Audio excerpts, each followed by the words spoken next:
Que l'on me donne une lyre et un arc, et je transmettrai aux hommes les desseins infaillibles de Zeus. Tels sont les premiers mots d'Apollon, à peine sorti du ventre de sa mère.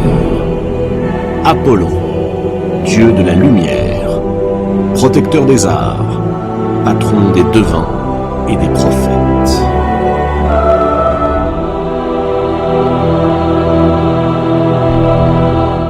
Le soleil cogne au-dessus du nouveau-né. Ou plutôt, des nouveau-nés. Car, tout près d'Apollon, sommeille sa sœur jumelle, Artémis. Autour d'eux, un paysage aride et désolé. Cette île où leur mère, Leto, la déesse de la nuit, a fini par trouver refuge, est un véritable caillou. Juste un seul arbre, un palmier, le silence et la mer, prolongée à l'infini. Le visage de Leto se détend. 9 jours avant que ne soit venue la délivrance. 9 jours de souffrance après 7 mois d'errance. Et tout cela par la faute de qui? Zeus, bien entendu. Zeus, qu'on aurait pu surnommer le dieu de l'adultère, si on ne lui avait déjà attribué le titre de maître de l'Olympe. Zeus et ses innombrables conquêtes féminines. Pauvre Leto, combien de temps le roi des dieux l'a-t-il harcelé avant de lui voler sa vertu? Elle aurait pourtant dû se douter que cette affaire finirait mal. Leto serre ses jumeaux contre elle. Elle se souvient. Quelques mois plus tôt, elle annonçait à Zeus qu'elle était enceinte. Le maître des dieux laisse éclater sa joie. Ce garçon, car c'en serait un, il n'en doutait pas, sera le plus vaillant de tous ses enfants, le plus beau. Leto, elle, ne partage pas du tout l'exubérance de son amant. Elle est même très inquiète, car Zeus est marié, et pas à n'importe qui. Son épouse s'appelle Héra, et partage avec lui la souveraineté sur le ciel et la terre. Non seulement Héra est la plus grande de toutes les déesses olympiennes, mais elle est la divinité protectrice du mariage. Et l'infidélité, Héra n'aime pas ça. Elle ne plaisante pas dès qu'il s'agit de tromperie. Impitoyable, non seulement avec ses rivales, mais aussi avec les enfants qu'elle met au monde.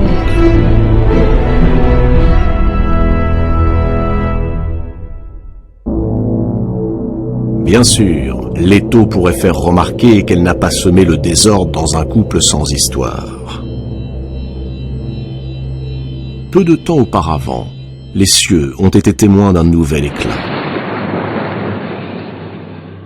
Ayant appris que Zeus s'apprêtait à commettre une nouvelle infidélité, Héra avait appelé à la rescousse Athéna, Poséidon et nombre d'autres divinités. Ensemble, ils avaient tenté d'enchaîner Zeus. Hélas, le projet échoua, et la riposte du maître de l'Olympe ne se fit pas attendre. Comme Héra était à l'origine de la conspiration, Zeus la suspendit au-dessus des nuages, une enclume à chaque cheville. Aucun dieu, malgré ses cris, n'osa lui porter secours.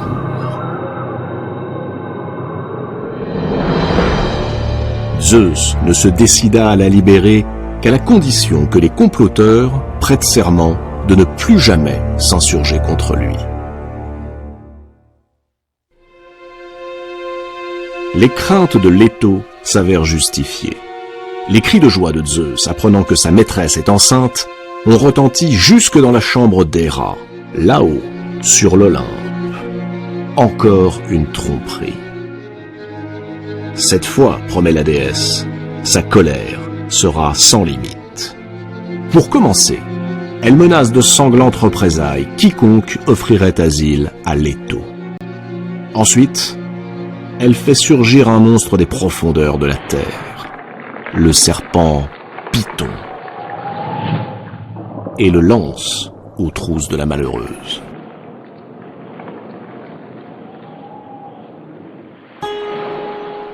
Commencent alors des semaines d'errance pour la pauvre Leto.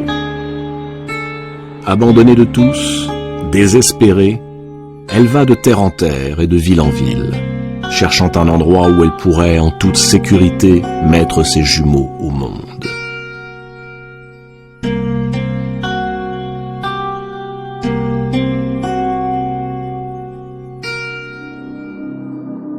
Mais sur son chemin, ce ne sont que portes closes et visages fuyants. Nul n'ose braver la colère d'Héra. Leto se traîne, suppliante, jusqu'à ce que, saisie déjà par les premières douleurs, elle atteigne une petite île de la mer Égée, du nom d'Astéria. Astéria, c'est ainsi que se prénommait sa sœur. Autrefois, elle aussi avait subi les assauts de Zeus, mais plutôt que de céder, elle avait préféré se jeter dans la mer.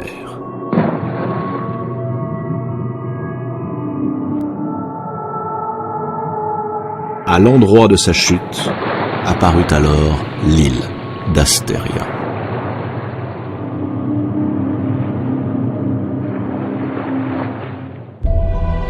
Leto se réfugie sur l'île qui fut autrefois sa sœur.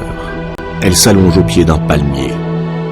Elle met d'abord au monde une fille, Artémis, puis un garçon, Apollon. Le voilà donc, ce dieu magnifique, ce dieu de la lumière, de la musique et de la poésie. En 7 jours, le voilà qui se libère de ses langes. Il est déjà un garçon superbe, d'une force extraordinaire.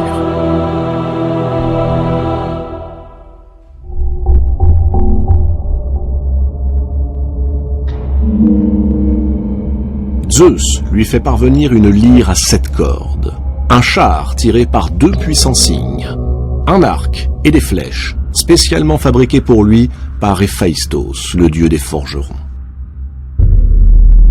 Aussitôt, Apollon décide de partir. Il s'est fixé un but, être celui qui révélera leur destin aux mortels, ainsi que les intentions de son père, le grand Zeus. Mais pour cela, il lui faut trouver un lieu où il pourra établir son temple. Apollon monte sur son char, quitte l'île qui tout à coup devenue fertile et verdoyante, prend le nom de Délos, la resplendissante. Mais les cygnes qui tirent le char d'Apollon ne l'entendent pas de cette oreille. Ils entraînent leurs passagers dans leur patrie, au-delà du nord lointain, chez les Hyperboréens. C'est une contrée magique. On y trouve de l'or gardé par des griffons. Les gens y sont riches, heureux et ne vieillissent pas. Là, Apollon est initié au mystère de Zeus.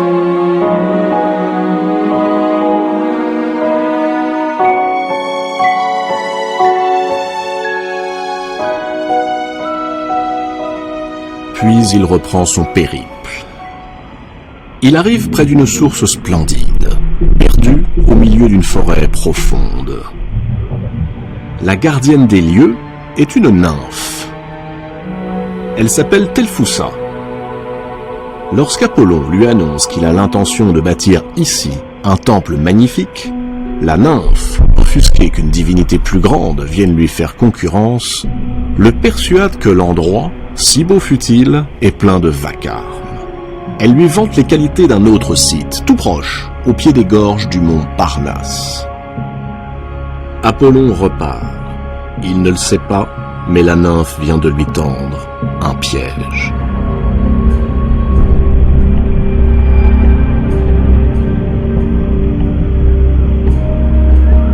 Quelques heures plus tard, Apollon découvre un magnifique vallon. L'endroit semble en effet parfait. Mais à peine commence-t-il à tracer les fondations de son temple qu'une ombre se glisse en silence derrière lui. Python, le terrible serpent qui le pourchassait quand il était encore dans le ventre de sa mère, Python attendait ici l'heure de sa revanche. approche. Le combat est d'une incroyable violence.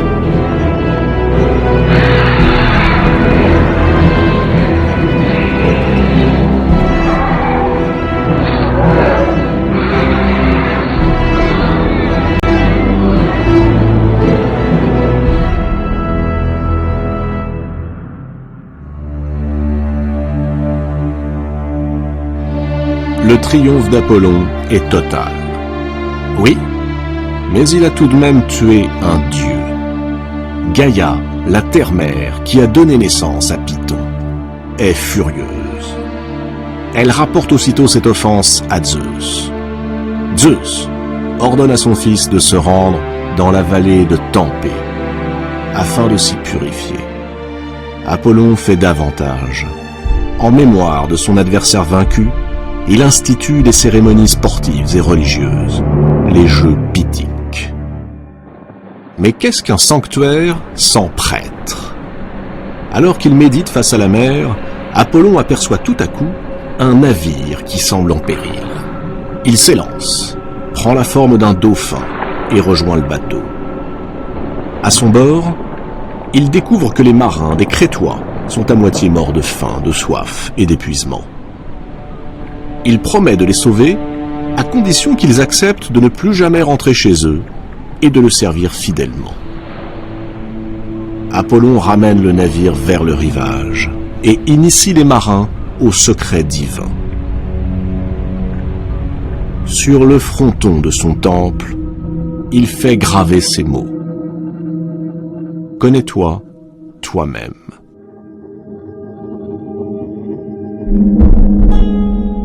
Dieu errant, lancé sur les routes, Apollon connaissait sans doute mieux que quiconque le sens profond de cette maxime.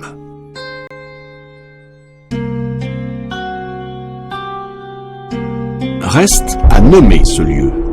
Les marins devenus prêtres font observer que c'est sous la forme d'un dauphin qu'Apollon leur est apparu. Dauphin, Delphis en grec. Apollon approuve. Ce site s'appellera Delphes.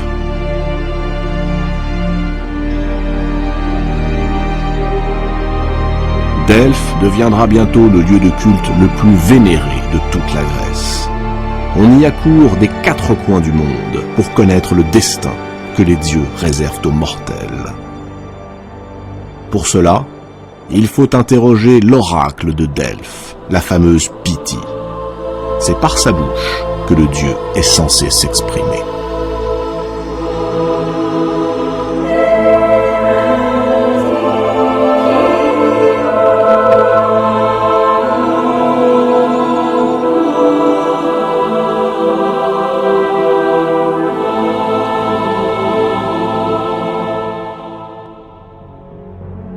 À présent, le temps du vagabondage est terminé. Celui du pouvoir peut commencer. Apollon fait une entrée triomphale sur l'Olympe, à l'assemblée des dieux. Il est au sommet de sa gloire. Hélas, chacun possède sa part d'ombre, même les dieux. Et si, avec sa lyre, Apollon enchante le séjour des immortels, avec son arc, il rend impossible la vie des hommes. Et l'on ne tarde pas à découvrir que, derrière le délicieux poète qui folâtre avec les muses, se cache un archer sanguinaire et violent. Une reine, l'arrogante Niobé, va l'apprendre à ses dépens, et elle ne sera pas la seule. Niobé règne sur la ville de Thèbes. Jadis, elle avait été aimée de Zeus, mais elle n'avait pas daigné lui donner d'enfant. Pourtant, Niobé était féconde. Avec son époux, Amphion, elle avait mis au monde pas moins de 14 enfants. Un jour, poussée par la jalousie et la rancœur, Niobé se vanta de sa prodigieuse fertilité, et elle railla la déesse Leto, qui, elle, n'avait eu que des jumeaux, Artémis et Apollon. Offense impardonnable aux yeux d'Apollon. Alors que les enfants de Niobé sont en compagnie de leur mère sur le mont Sipyle, Apollon s'approche d'eux et, sans le moindre état d'âme, bande son arc, décoche ses flèches. 14 flèches, 14 enfants. Un carnage.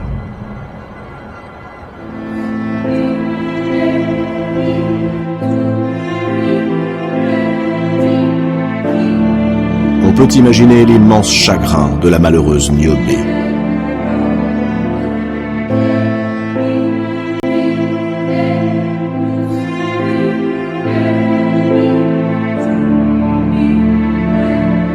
Prostrée, elle refuse de quitter la tombe de ses enfants assassinés. Les pleure jour et nuit, jusqu'à ce que Zeus, pris de pitié, la métamorphose en un rocher ruisselant de larmes. Paradoxe de ce dieu d'une grande beauté, il ne connaît que des amours déçus. Les femmes auxquelles il tient le plus lui échappent toutes, inexorablement. La plus célèbre de ces insoumises est la nymphe Daphné. Daphné consacre le plus clair de son temps à la chasse. Or un jour, Eros, le jeune dieu de l'amour, dont Apollon moque sans cesse les piètres qualités d'archer, décide de jouer un bon tour à l'orgueilleux séducteur. Il perce le cœur d'Apollon d'une flèche d'or qui le fait tomber amoureux de Daphné. Puis il frappe Daphné d'une flèche de plomb qui la rend, elle, insensible à l'amour. Apollon a beau courtiser Daphné, celle-ci se refuse obstinément. Pour ne plus avoir à supporter les avances du dieu, elle s'enfuit. Apollon se lance à sa poursuite.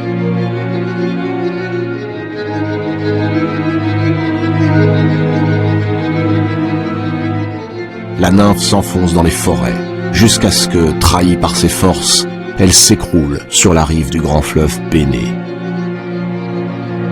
Alors qu'Apollon n'est plus qu'à quelques pas, Daphné invoque avec ferveur son père, le dieu du fleuve, Pénée. Et le dieu l'entend. Dans un tonnerre d'eau et d'écume, Pénée jaillit des flots.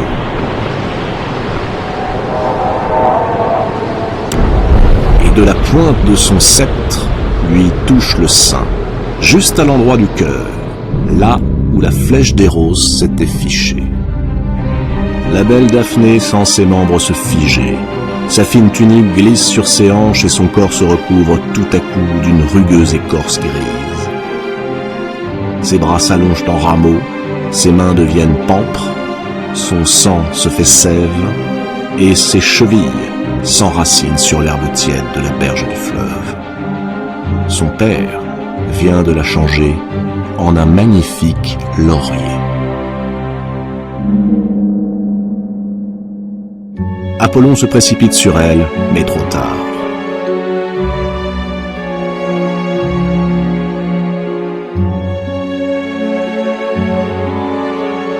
Il ne peut saisir que le tronc, lisse et glacé.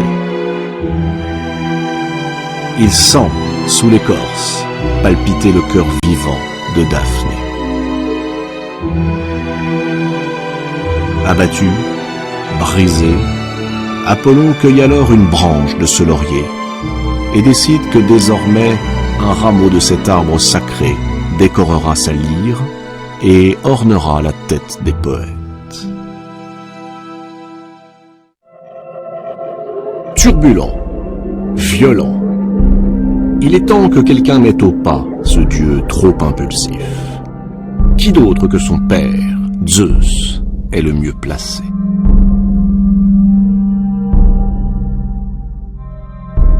Apollon vient de tomber amoureux une nouvelle fois. Elle s'appelle Coronis, c'est la fille du roi de Thessalie. Apollon et Coronis sont heureux. Coronis porte l'enfant du dieu.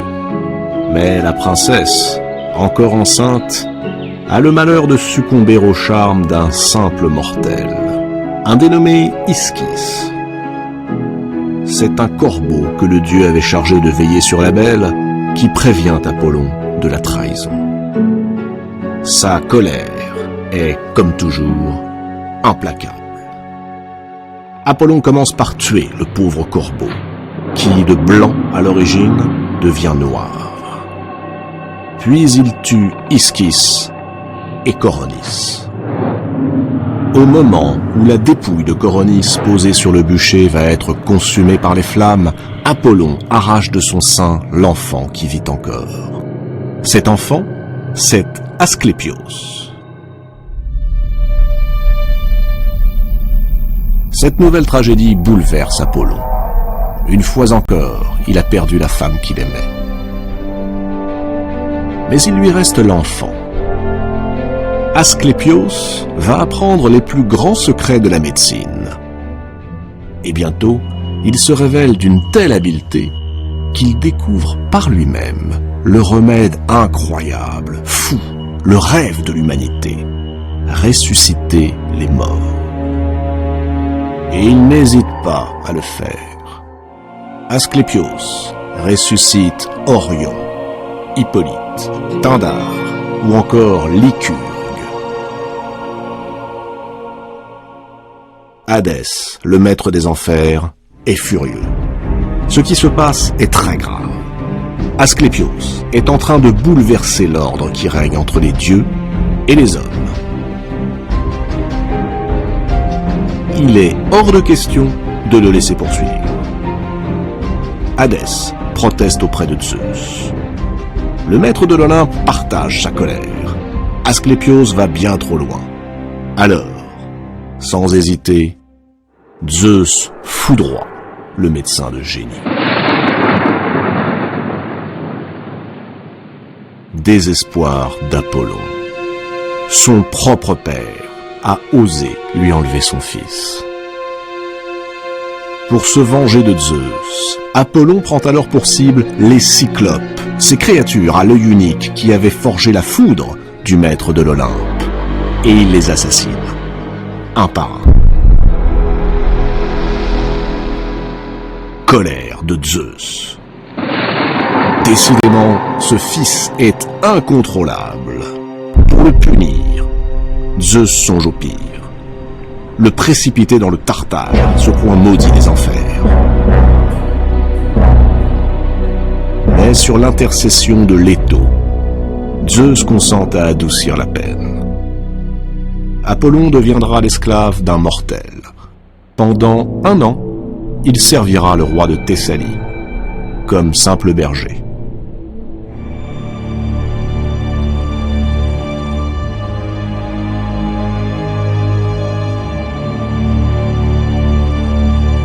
Tout est tragédie dans la vie de ce dieu. Tout est complexité. Même dans ses amours, qui ne se sont pas limités à la jante féminine. Car Apollon aime aussi les hommes. 2 de ses amants vont connaître un sort funeste. Hyacintos et Cyparissos. Hyacintos sera tué accidentellement par Apollon, qui pour l'honorer, le transformera en jacinthe. Quant à Cyparissos, désespéré par la mort de son animal favori, il suppliera Apollon de lui donner la mort. Le dieu refusera, et devant l'insistance de son ami, le changera en cyprès.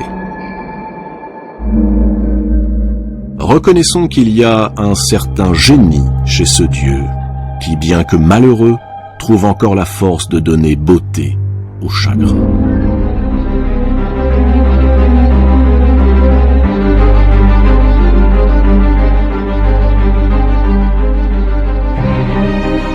Ainsi, loin des clichés qui font de lui un dieu solaire, un dieu de la pureté et de la beauté, Apollon, à l'instar de tous les mortels, cultive les paradoxes.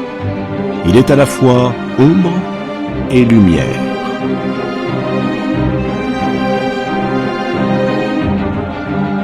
Apollon est le dieu aux multiples visages.